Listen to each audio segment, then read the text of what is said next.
मोक्षमार्गस्य नेतारं भेतारं कर्मभूभृतां ज्ञातारं विश्वतत्त्वानां वन्दे तद्गुणलब्धये। बोले पंच परमेष्टि भगवान की जय। शांति विधाता श्री खयार शांतिनाथ भगवान की जय। द्वादशांग जिनवाणी माता की जय। ग्रंथादिदासी तत्वात् सूत्र जी की जय। आचार्य श्री उमा स्वामी जी महाराज की जय। आचार्य श्री विद्यासागर जी महाराज की जय। परम पूज्य मुनि पुंगव सिख सुधा सागर जी महाराज की जय। अड़ाई द्वीपस्थ समस्त महामिराजों की जय। पिछली कक्षा में मध्यलोक के बारे में वर्णन चल रहा था, जिसमें हमने अंतिम सूत्रों में जो 7 क्षेत्रों को विभाजित करने वाले 6 पर्वत हैं उनके बारे में तथा उनके वर्ण के बारे में जाना था। अब उन्हीं पर्वतों के और वर्णन को आगे पढ़ते हैं। सूत्र उच्चारित करें। मणि विचित्र पार्श्वा उपरि मूले चतुल्य विस्ताराः। पदच्छेद होगा मणि विचित्र पार्श्वा उपरि मूले च तुल्य विस्ताराः। इस प्रकार से पदच्छेद होगा। अर्थ देखें। मणि अर्थात मणि, विचित्र अर्थात चित्र विचित्र, पार्श्वः अर्थात पार्श्वभाग, उपरि अर्थात ऊपर, मूले अर्थात मूल में, चाम अर्थात मध्य में, तुल्य विस्तारः अर्थात समान विस्तार वाले। संपूर्ण अर्थ होगा इन पर्वतों के पार्श्व मणियों से चित्र विचित्र हैं तथा वे ऊपर, मूल अर्थात नीचे और मध्य में अर्थात बीच में समान विस्तार वाले हैं। किस प्रकार से समान विस्तार वाले हैं समझे तो जिस प्रकार से यह आप चित्र देख रहे हैं, इसका वर्णन हमें देखने में नहीं आता कि किस प्रकार से यह समान विस्तार वाले हैं। आप यह चित्र देखें, इसमें जो यह पर्वत है यह ऊपर, मूल में और नीचे तीनों जगह समान विस्तार वाले हैं। इस प्रकार से बाहर भी हो सकते हैं, इस प्रकार से अंदर भी हो सकते हैं, इस प्रकार किसी भी प्रकार से हो सकते हैं।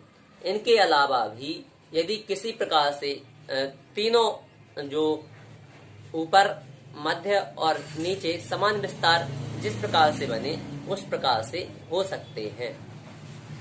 इनका कोई स्पष्ट वर्णन नहीं मिलता है।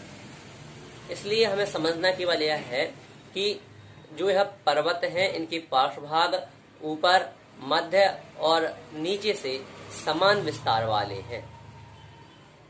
इस प्रकार से उन पर्वतों के बारे में यह वर्णन हमने पढ़ा। अब अगले सूत्र का उच्चारण करते हैं। पद्म महापद्म तिगिंछ केसरी महापुंडरीक पुंडरीका हृदास्तेषामुपरि। पदच्छेद देखें। पद्म महापद्म तिगिंछ केसरी महापुंडरीक पुंडरीका हृदाः तेषाम उपरि। यहाँ आचार्य भगवंत 6 तालाबों का वर्णन कर रहे हैं। अर्थ देखें।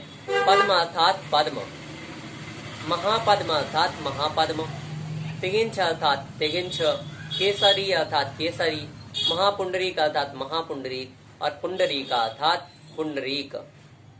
यह क्या है तो हृदाः अर्थात यह जो 6 हैं यह तालाब है। हृदय का अर्थ होता है तालाब।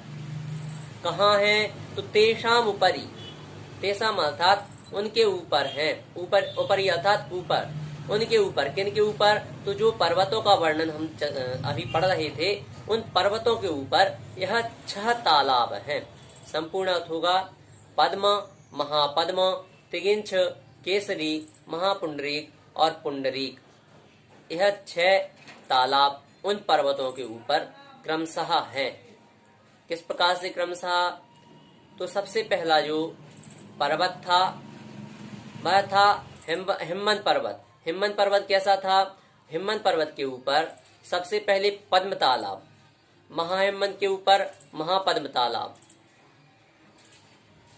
निषद के ऊपर तिगिंच तालाब, नील के ऊपर केसरी तालाब, रुक्मी के ऊपर महापुंडरीक तालाब तथा शिखरिंद के ऊपर पुंडरीक तालाब। इस प्रकार से क्रमशः 6 तालाब 6 पर्वत के ऊपर जानना चाहिए।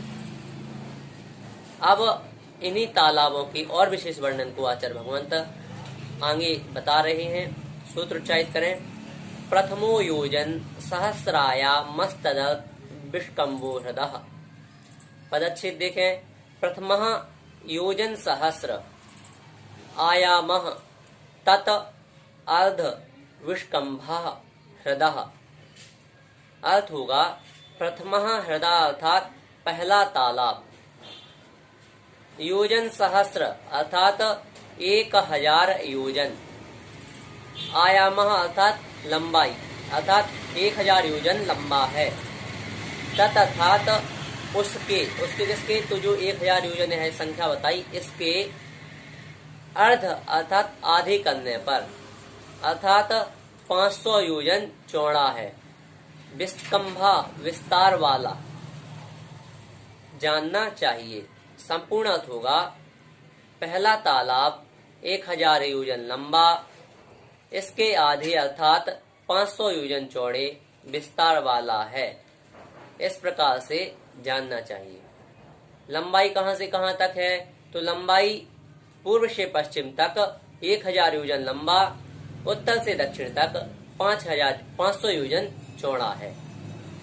इसका जो तलभाग है वह वज्र से बना हुआ है तथा नाना प्रकार के मणियों से चित्र विचित्र है। इस प्रकार से यह इसकी जो तालाब है इनकी लंबाई चौड़ाई आदि के बारे में हमने पहले तालाब की लंबाई और चौड़ाई के बारे में जाना। अब इसकी गहराई का वर्णन करने के लिए आचार्य भगवंत अगला सूत्र कह रहे हैं। सूत्र उच्चारित करें। 10 योजनावगाह। पदच्छेद होगा 10 योजन अवगाह। अर्थ देखें। 10 अर्थात 10, योजन अर्थात योजन, अवगाह अवगाह का अर्थ होता है गहराई। इस प्रकार से संपूर्ण अर्थ होगा तथा वह जो प्रथम तालाब है वह 10 योजन गहरा है, 1000 योजन लंबा, 500 योजन चौड़ा तथा 10 योजन गहरा। इस प्रकार प्रथम तालाब पद्म तालाब की लंबाई, चौड़ाई तथा गहराई के बारे में हमने जाना। अब जो शेष तालाब हैं उनके वर्णन को आचार्य भगवंत कह रहे हैं। सूत्र उच्चारित करें। तद द्विगुण द्विगुणा हृदय पुष्कराणि च। पदच्छेद देखें। तत् द्विगुण द्विगुण हृदय पुष्कराणि च। अर्थ होगा तत् अर्थात वह, हृदय अर्थात तालाब, च अर्थात और, पुष्कराणि अर्थात कमल, द्विगुण द्विगुण अर्थात दूने दूने विस्तार वाले हैं। संपूर्ण अर्थ होगा वह तालाब और कमल आगे आगे दूने दूने विस्तार वाले जानना चाहिए। किस प्रकार से, तो पद्म तालाब की लंबाई 1000 योजन, चौड़ाई 500 योजन तथा गहराई 10 योजन है और कमल का विस्तार 1 योजन है। तो महापद्म तालाब में यह सब विस्तार दूना हो जाएगा। किस प्रकार से, लंबाई 1000 से 2000 योजन, चौड़ाई 500 से 1000 योजन तथा गहराई 10 योजन से 20 योजन हो जाएगी। और जो कमल का विस्तार 1 योजन है उस कमल के विस्तार का दूना होगा, तो वहां कमल का विस्तार 2 योजन का होगा। इस प्रकार से शेष अन्न में भी विस्तार दूना दूना होता जाएगा। अब आचार्य भगवंत इन कमलों पर रहने वाली देवियों के बारे में बता रहे हैं। सूत्र उच्चारित करें। तन्निवासिन्यो देव्यः श्रीह्री धृति कीर्ति बुद्धि लक्ष्म्यः पल्योपमस्थितयः ससामानिक परिषत्काः। पदच्छेद देखें। तत् निवासिन्यः देव्यः श्री ह्री धृति कीर्ति बुद्धि लक्ष्म्यः पल्युपम स्थितयः ससामानिक परिषत्काः। अर्थ देखें, तत् अर्थात उनमें, उनमें किनमें, तो जो वर्णन हम पढ़ रहे थे तालाबों का, उन तालाबों में, उन तालाबों के कमलों में, जो कमल थे उन कमलों में श्री ह्री धृति कीर्ति बुद्धि लक्ष्म्या, अर्थात श्री ह्री धृति कीर्ति बुद्धि और लक्ष्मी, यह देवियां पल्योपम अर्थात पल्योपम स्थितयः अर्थात आयु वाली, तथा ससामानिक अर्थात सामानिक देवों के साथ, सामानिक अर्थात होता है सामानिक, और यहाँ सा यह शब्द जुड़ जाने से सामानिक सह यह अर्थ निकलेगा, अर्थात सामानिक देवों के साथ, तथा परिषद का अर्थात पारिषद देवों के साथ निवास करती हैं। संपूर्ण अर्थ होगा, उनमें श्री ह्री धृति कीर्ति बुद्धि और लक्ष्मी, यह देवियां पल्युपम आयु वाली हैं तथा सामानिक देवों के और परिषद देवों के साथ निवास करती हैं। इस प्रकार से इसका संपूर्ण अर्थ होगा। अब यह कहाँ निवास करती हैं? क्या उन कमलों पर ऐसे ही निवास करती हैं? तो वह कमलों पर नहीं निवास करती। वह कमल जो है, वह कमल वहाँ भूमि का ही बना हुआ है और उन कमल पर महल है, बहुत सुंदर सुंदर महल हैं। उन महल का विस्तार क्या है? तो वह जो महल है वह कमलों की कड़िकाओं पर बने हुए हैं और कमलों की कड़िकाओं के मध्य में उनकी लंबाई क्या है? तो 1 कोस लंबे, आधे कोस चौड़े तथा पौन कोस ऊंचे महल हैं। इस प्रकार से उन महलों की लंबाई चौड़ाई तथा ऊंचाई जानना चाहिए। सामानिक किसे कहते हैं? तो जो समान स्थान में रहने वाले हैं वह सामानिक देव कहलाते हैं। यह क्या है? तो हम इनका वर्णन आगे पढ़ेंगे जब देवों के वर्णन के बारे में समझेंगे। यह जो देव है यह पिता तुल्य, दादा तुल्य या गुरु तुल्य माने जाते हैं। पारिषद किसे कहते हैं? तो जो सभा परिषद आदि में जाते हैं वह पारिषद देव कहलाते हैं। इस प्रकार से यह सामानिक और परिषद देव हुए। यह जो श्री ह्री धृति कीर्ति बुद्धि और लक्ष्मी है, यह किस प्रकार से किस किस तालाब पर निवास करती हैं? तो पद्म तालाब पर श्री देवी, महापद्म तालाब पर ह्री देवी, तिगिंच तालाब पर धृति देवी, केसरी तालाब पर कीर्ति देवी, महापुंडरीक तालाब पर बुद्धि देवी तथा पुंडरीक तालाब पर लक्ष्मी देवी निवास करती हैं। इस प्रकार से 6 देवियों के यह निवास स्थान है। यह यहाँ परिवार सहित निवास करती हैं। इनका कार्य क्या है? तो यह देवों की सेवा में तत्पर रहती हैं। कौन से देव? तो सौधर्म और ईशान देवों की सेवा में।